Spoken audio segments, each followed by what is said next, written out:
बहुत समय पहले बगदाद में सुल्तान नाम का एक लड़का रहता था, जिसने अपना बचपन जगह जगह घूमकर बिताया था। उसके माता पिता बचपन में ही गुजर गए थे और उसे अपने जीवन को आगे बढ़ाने के लिए बहुत संघर्ष करना पड़ा।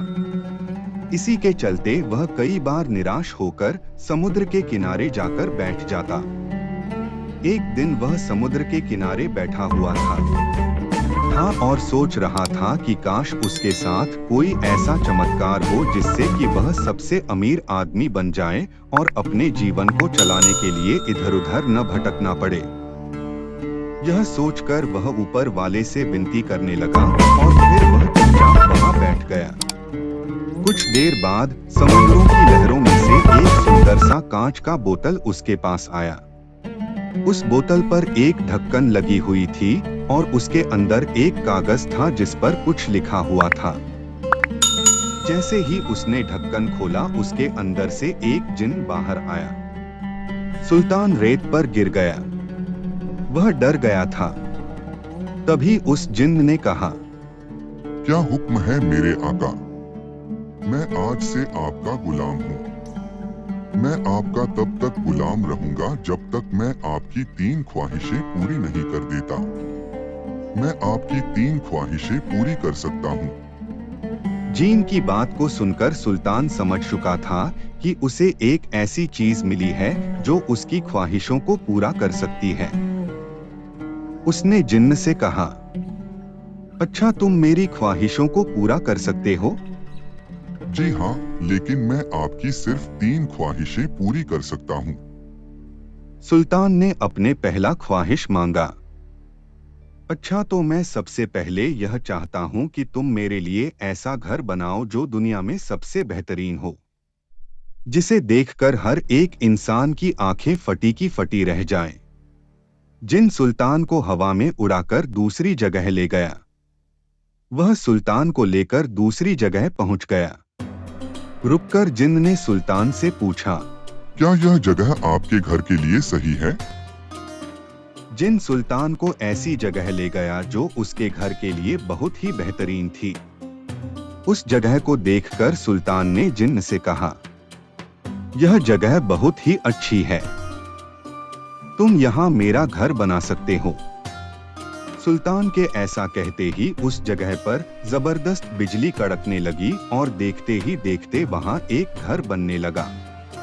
कुछ देर बाद सुल्तान का घर पूरी तरह से तैयार था। ऐसा हो जाने के बाद जिन्न ने सुल्तान से कहा, मेरे आका, आपकी एक ख्वाहिश पूरी हो चुकी है। अब बस आपके पास 2 ख्वाहिशें बाकी है। आप चाहे तो अभी तुरंत उन ख्वाहिशों को मांग सकते हैं। नहीं नहीं, अभी नहीं, मैं तुमसे बाद में सोचकर कोई ख्वाहिश मांगूंगा। अब सुल्तान के पास अपना महल था जिसमें वह बड़े आराम से रहने लगा। अब उसके पास नौकर, नौकरानी और खाना बनाने के लिए बेहतरीन रसोइया भी थे। अब सुल्तान सोचने लगा कि उसे दूसरी ख्वाहिश क्या मांगनी चाहिए। यह सोचकर वह बाजार की ओर चला गया। बाजार में उसने कुछ ऐसे बच्चों को देखा जो भूखे थे और दूसरों से खाना मांग रहे थे। उन बच्चों को देखकर सुल्तान को अपनी बात याद आ गई। एक समय गरीबी में उसे भी इसी तरह रहना पड़ता था, इसलिए वह उनको देखकर उदास हो गया। वह उनके लिए कुछ करना चाहता था, इसीलिए वह अपने महल गया और जिन्न से बोला, मैं अपनी दूसरी ख्वाहिश मांगना चाहता हूँ। जी हुक्म करिए मेरे आका। सुल्तान ने अपना दूसरा ख्वाहिश मांगा, मैं चाहता हूँ कि आज से कोई भी बच्चा भूखा ना रहे, उन्हें कभी भी खाने के लिए दूसरों से कुछ भी ना मांगना पड़े। जिन्न ने सुल्तान की ख्वाहिश सुनी और उसने उसे पूरा कर दिया। सुल्तान की ख्वाहिश को पूरा करने के बाद जिन्न ने उससे कहा, मेरे आका, आपकी 2 ख्वाहिशें पूरी हो चुकी है। अब आपके पास सिर्फ और सिर्फ एक ही ख्वाहिश बाकी है। क्या आप उसे अभी पूरा करना चाहते हैं? नहीं, मैं अपनी तीसरी ख्वाहिश भी सोचकर ही बताऊंगा। वह यह भी सोच रहा था कि अगर वह तीसरी ख्वाहिश मांग लेता है तो उसके बाद क्या होगा। क्या वह जिन्न चला जाएगा या इसके अलावा कुछ और भी होगा।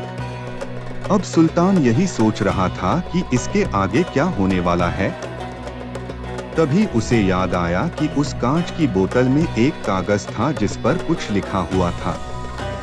उसे उस कागज में लिखा था, कोई भी व्यक्ति इस जिन्न से 3 ख्वाहिश मांग सकता है, लेकिन 3 ख्वाहिश पूरी हो जाने के बाद उस व्यक्ति को सारी जिंदगी इस बोतल में कैद होकर रहना पड़ेगा।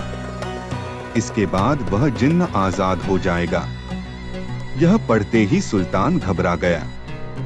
अब वह डरा हुआ था और बार बार सोच रहा था कि वह आगे क्या करेगा। तभी उसे एक तरकीब सूझी और उसने जिन्न को बुलाया।